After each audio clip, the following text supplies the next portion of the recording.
L'art de la pipe.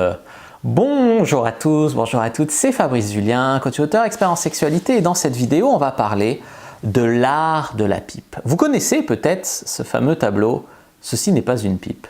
Alors qu'est-ce que ça peut bien être? C'est la photo d'une pipe, c'est la représentation d'une pipe. C'est un peu nul, mais il fallait quand même bien commencer cette vidéo par une petite blague, et j'allais pas faire une blague sur la cigarette, ça aurait été trop facile. Alors dans cette vidéo, on va parler de conseils sur l'art de la pipe, comment faire une fellation extrêmement sensuelle. Notez que je vous donne beaucoup de conseils sur la fellation dans mon livre « Le guide de la bonne amante » et que dans ma formation « Le tuto X », Emma Klein, une actrice X professionnelle, se charge de vous montrer comment extrêmement bien sucer une bite. Bonjour à toutes, je suis Fabrice Julien, coach et auteur, expert en sexualité depuis 2010, notamment auteur de Le guide de la bonne amante. Et je vais vous donner ici 7 conseils pour faire une fellation super sensuelle, pour maîtriser l'art de la pipe. Alors les amis, la première chose, c'est l'hygiène. L'hygiène, la vôtre, et l'hygiène de votre partenaire. Pourquoi est-ce que c'est si important? Parce qu'évidemment, si vous êtes dégoûté par l'odeur, si vous êtes dégoûté parce que vous ne savez pas s'il est propre, etc., il vaut mieux l'envoyer prendre une douche avant et ensuite faire la pipe après, que de faire une pipe dégoûtée, pas assumée, pas gourmande, etc. C'est très important pour un homme de sentir que vous aimez cet engin, que vous aimez son engin, que vous êtes gourmande, que vous avez envie, que vous aimez ça, que même c'est délicieux, que vous y prenez plaisir, tu vois. Donc si effectivement il y a des choses qui vous dégoûtent, machin, ça va vraiment gâcher le truc. Donc l'hygiène, la vôtre aussi, évidemment, si vous sentez mauvais de la bouche ou ailleurs, si voilà, il y a plein de choses qui peuvent faire que le mec, ça peut, voilà. Donc votre hygiène et son hygiène sont très très importantes. En deux, la position. Parmi les positions les plus sensuelles pour faire une fellation, il y a à genoux devant l'homme. Il y a aussi une fois une fille qui me faisait, je l'aimais bien cette fille, quand elle me suçait, elle se mettait, tu vois, sur le canapé ici, mais bien cambrée, tu vois. Et en fait, tu voyais sa cambrure, ses fesses, etc. Et elle en même temps en train de te sucer. Et c'était vraiment merveilleux. Tout ça pour dire qu'il y a beaucoup de femmes qui, quand elles font la fellation, elles oublient que c'est très important pour un homme le visuel, à quoi elle ressemble pendant qu'elle suce. Et en fait, ça c'est très important parce qu'il va vous regarder le sucer. C'est très important de ne pas faire par exemple le dos rond comme ça, mais d'être bien sexy. Des fois, c'est même mieux d'être allongé sur le lit pour qu'il voit ta cambrure et sucer que de se mettre en boule devant comme ça. Tu vois. La position de la fellation est très très très importante. Conseil numéro 3, les amis. Donc comme j'ai dit, c'est bien se cambrer, je l'ai déjà dit. Conseil numéro 4, les amis, c'est descendre doucement. C'est-à-dire que la fellation, c'est pas que la fellation.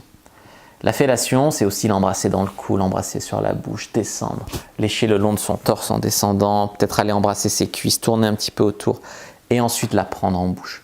Quand tu la prends en bouche, tu peux bien sûr la prendre en main aussi en même temps.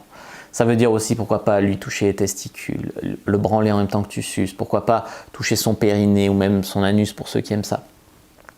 Il y a beaucoup de choses à faire, mais descendre sensuellement, doucement le long du torse de l'homme avant de le prendre, c'est très important.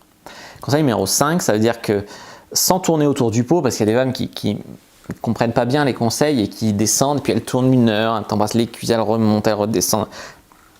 Non, à un moment, il faut le sucer. À un moment, il faut le sucer. Donc, sans tourner 1 heure autour du pot, pas forcément non plus se jeter dessus comme une folle. Je donnerai aussi un conseil ici dans le genre faire comme une folle, c'est les femmes qui branlent comme des folles, c'est-à-dire qu'elles te sucent et en même temps. Alors, c'est pas incassable, hein, comme tu vois. Donc, si tu plus des mouvements circulaires comme ça, pourquoi pas un regard en le regardant comme je fais là, tu vois. Ça c'est beaucoup plus sexy, c'est beaucoup plus sexuel quand tu fais une fellation que voilà, tu vois, ou fermer, voilà, un regard, le faire sensuellement, etc. C'est important de mettre les mains. Souvent c'est les filles qui sucent juste à la bouche. Non, c'est pas. Même si tu es fatigué de la bouche, ben tu peux branler un petit peu comme ça sur le côté. Enfin, tu peux faire plein de trucs. Bien baver, c'est important. On dit parfois jeu de main, jeu de vilain, jeu de main, jeu de vilaine. Oui, oui, tout à fait. On dit aussi pas de bras, pas de chocolat. Pas de bras, pas de bonne pipe. Je vais me faire tomber dessus par un lobby de personnes handicapées, c'est évidemment une blague. Ce que je veux dire par là, c'est que c'est très important que vous utilisiez votre main, vous utilisiez tout ça, pas que la bouche quand vous faites une fellation, c'est très important. Conseil numéro 6, utilisez votre main, utilisez votre langue. N'hésitez pas à gémir pour montrer que vous aimez ça. Pendant que tu suces, c'est formidable. Le regarder, voilà, tout ça c'est extrêmement formidable. Et en conseil numéro 7, la finition.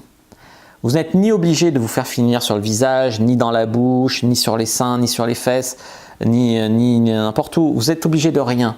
Mais c'est bien d'en discuter. Évidemment, l'homme, quand tu lui es en pleine pipe, il va avoir envie soit de te prendre, soit de terminer dans ta bouche. Mais il y a des femmes qui, ouais, je suis dégoûté de te prendre en bouche. Alors, ça peut se comprendre, mais il faut un peu de tact. Si tu veux pas l'avaler, il ne s'agit pas de dire non, ça me dégoûte, c'est machin. L'homme, il veut sentir que tu l'aimes en entier, que tu aimes sa turgescence, que tu aimes son se foutre, que tu aimes tout, quoi. Donc, si tu n'as pas envie d'avaler, évidemment, il ne faut pas avaler. Mais évidemment, il faut mettre un peu de tact. Il ne faut pas qu'il se sente rejeté, qu'il sente que tu l'aimes pas entièrement, qu'il sente que voilà. Et tout ça, c'est quand même très important d'en parler. N'hésitez pas à lire mon livre « Le guide de la bonne amante » pour apprendre beaucoup mieux la technique de la fellation, notamment, entre autres, et toutes les autres techniques. Et mon livre « Le guide du lâcher-prise sexuel » vous parlera un petit peu de comment vous lâcher, notamment comment gémir, comment te laisser porter par l'énergie du moment quand tu fais la pipe et tout ça. C'est très important. N'hésitez pas à regarder d'autres vidéos qui s'affichent à l'écran pour aller plus loin sur le sujet. Moi, je vous dis à bientôt et que le dieu de la sexualité soit avec vous, les amis.